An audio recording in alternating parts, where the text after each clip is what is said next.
संगमलाल गुप्ता संसद व Bharatiya Janata party OBC मोर्चाचे राष्ट्रीय महासचिव यांनी राष्ट्रीय ओबीसी महासंघाचे राष्ट्रीय युवा अध्यक्ष माननीय सुभाष घाटे यांच्याशी सदिच्छा भेट दिली। या बैठकीत ओबीसीच्या विविध प्रश्नांवरती चर्चा करण्यात आली। यामध्ये मुख्य म्हणजे ओबीसीच्या 27% आरक्षणाच्या मुद्द्यांवर भर देण्यात आला। त्यासोबतच राजकीय आरक्षण मिळावे यासाठी माननीय सुभाष घाटे यांनी निवेदन दिले व त्यावर पंतप्रधान सोबत बोलू आम्ही हा प्रश्न सोडवू असं संगमलाल गुप्ता यांनी यावेळी म्हणाले। संगमलाल गुप्ता सांसद UP Pratapgarh Bharatiya Janata party OBC मोर्चा राष्ट्रीय महासचिव।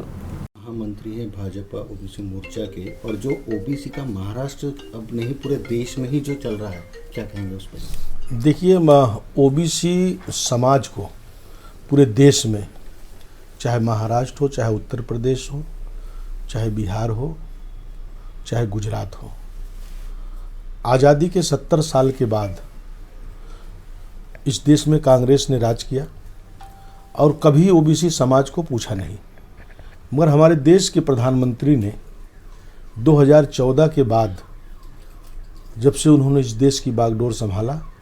ओबीसी समाज को सम्मान, और जहाँ भी हमारी सरकारें बनी हैं, चाहे उत्तर प्रदेश का ले लीजिए, चाहे केंद्र की सरकार, तो समाज के हर तबके को, जैसे एक गुलदस्ते में हर तरह का फूल होता है और तब जाके वो गुलदस्ता की सुंदरता बढ़ती है, उसी तरीके से भारतीय जनता पार्टी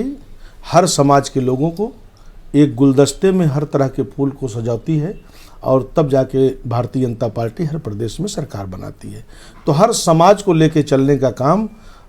भारतीय जनता पार्टी है और हर समाज का सम्मान, हर समाज के लोगों को सरकार में प्रतिनिधित्व देना, सरकार में भागीदारी देना और उनको सम्मान देना, ये भारतीय जनता पार्टी की नीति और रीति है। अभी राष्ट्रीय ओबीसी महासंघ की तरफ से आपको एक निवेदन दिया गया है ओबीसी को लेकर, क्या कहेंगे? देखिए, अभी जो हमको निवेदन दिया गया है हम उसमें देखेंगे, क्योंकि हमारी सरकार, भारत सरकार, ओबीसी जो मंत्रालय है, बहुत सारी योजनाएं उसमें चलाई जाती हैं, शिक्षा के क्षेत्र में, विकास के क्षेत्र में, क्योंकि भारतीय जनता पार्टी का उद्देश्य ही है कि शोषित वंचित समाज जो है उसको उत्थान कैसे हो, उसको मुख्य धारा में कैसे लाया जाए, और जहाँ भी जिस समाज के लिए जो समस्याएं होंगी, ओबीसी समाज के बहुत सारी समाज ऐसे हैं कि आज जो वंचित हैं उनको जोड़कर भारतीय जनता पार्टी इसी के लिए ओबीसी मोर्चा, क्योंकि मोदी जी के आने के बाद ही ओबीसी मोर्चा 2015 में गठन हुआ और ओबीसी मोर्चा पूरे देश में काम कर रहा है और एक बहुत बड़ा समाज है ओबीसी का, जो सरकार बनाने और बिगाड़ने का काम करता है।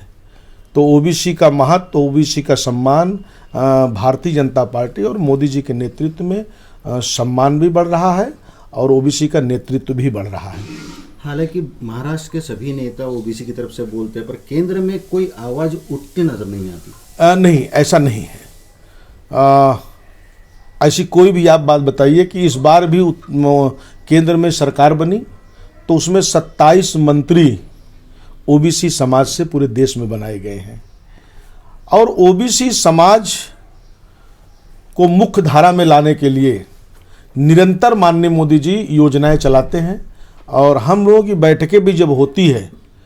तो ज़्यादा से ज़्यादा उनका जोर यही होता है कि ओबीसी समाज के जो छोटे छोटे स्मॉल जातियां हैं, माइक्रो ओबीसी हैं, उनको कैसे जोड़ा जाए, उनको पार्टी के साथ कैसे लाया जाए, निरंतर इस पर विचार होता है। और महाराष्ट्र प्रदेश माइक्रो ओबीसी को जोड़ने के लिए एक बड़ा अभियान चलाने जा रहा है और हमें पूर्ण विश्वास है कि इस बार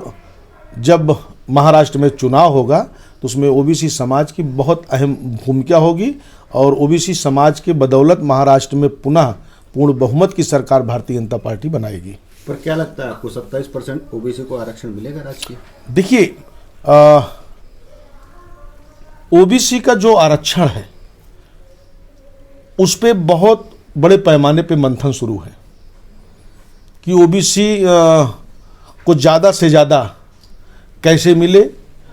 इसके लिए केंद्रीय नेतृत्व कई बार बैठकें हो चुकी हैं, तो उसमें हम ज़्यादा आपको अभी कुछ नहीं बता सकते हैं, मगर हमें ये विश्वास है कि जिस तरीके से पूरे देश में आवाज़ उठी नीट के परीक्षा में 27% विद्यार्थियों को दिया गया, उसका लाभ क्योंकि हम ही लोगों ने ओबीसी समाज के जितने भी सांसद थे, जैसे ही हम लोग माननीय प्रधानमंत्री जी के पास ये निवेदन लेके गए और ठीक उसी के 2 घंटा बाद उन्होंने जारी कर दिया, तो उसी तरीके से इस पे भी माननीय प्रधानमंत्री जी काम कर रहे हैं और भारतीय जनता पार्टी निरंतर ओबीसी समाज के साथ है।